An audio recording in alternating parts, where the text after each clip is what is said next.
You may have noticed I am wearing the exact same outfit that I was wearing in the last video.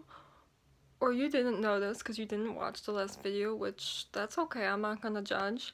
Um, I'm trying to film a lot of these ahead of time, way before I'm actually gonna post them, just because I'm trying to catch up with all the books I've read, and I really just want to talk about the ones I've recently read, and I have to go back and do all the ones I read earlier this year, and I'm just trying to speed run it, to be honest, right now. Today's book I'm reviewing is All the Birds in the Sky by Charlie Jane Anders. If I had to choose this book based off on a synopsis alone, I wouldn't have chose it, I don't think.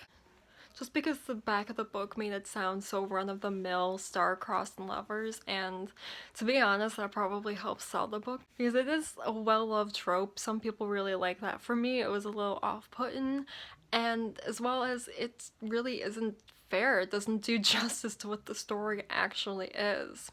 So what actually convinced me to pick up this book was I did a bunch of research on finding new things to read, and it was on like a list of best sci-fi written by women, and I'm so glad I picked it up because it is generally one of my favorite things I've read this year so far. The book has been lauded for bending genres, and honestly it has. It's like as equally a fantasy novel as it is a sci-fi novel.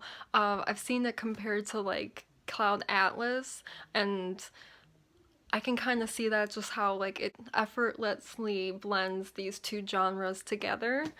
There's like advanced technology and there's robots and 2-second time machines and even a portal leading to another world.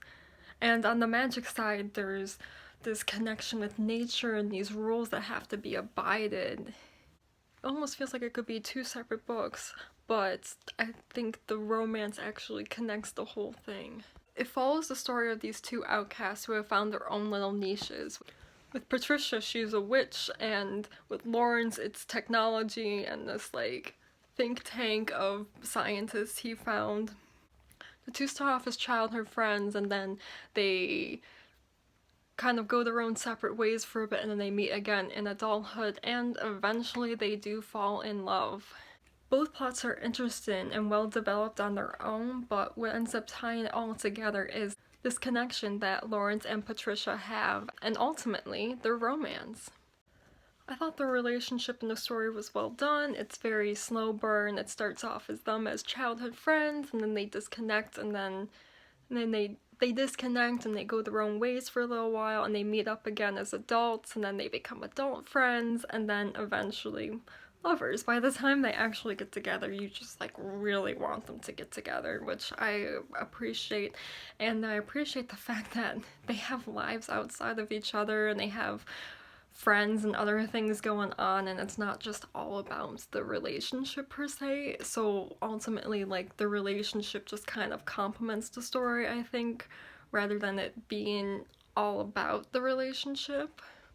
There's a lot of quirkiness to this story, like things happen that are unusual. One part early on in the book that set the tone of how things were gonna go was Lawrence and Patricia are just hanging out at the mall, and they're playing this game where they make up people's stories based off on what they can see about what they're wearing.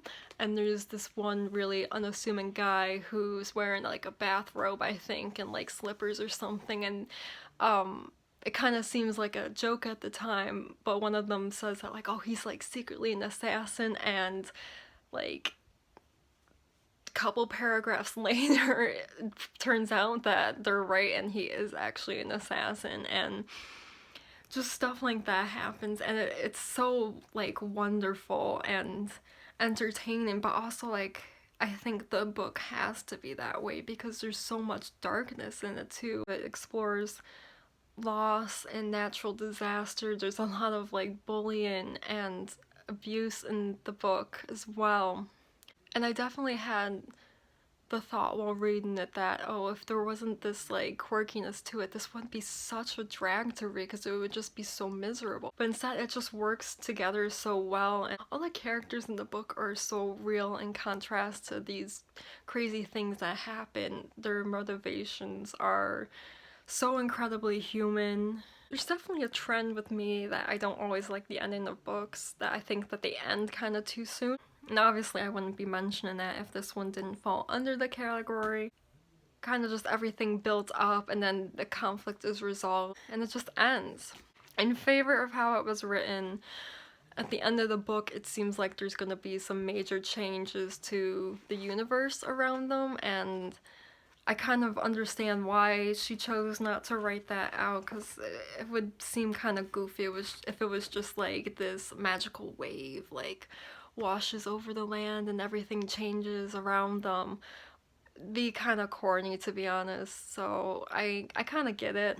I guess it was just such a wonderful story. I wanted to see more, and I definitely am left wondering what happens next. I don't assume she's ever gonna write a sequel, and I'd be okay with that, but I definitely want to read more by Charlie Jane Anders. If you'd like to see more of these videos, make sure you hit the subscribe button. If you made it to the end of the video, make sure you hit that like button. If you didn't make it to the end of this video, what else do you want from me? My blood? Until next time, bye!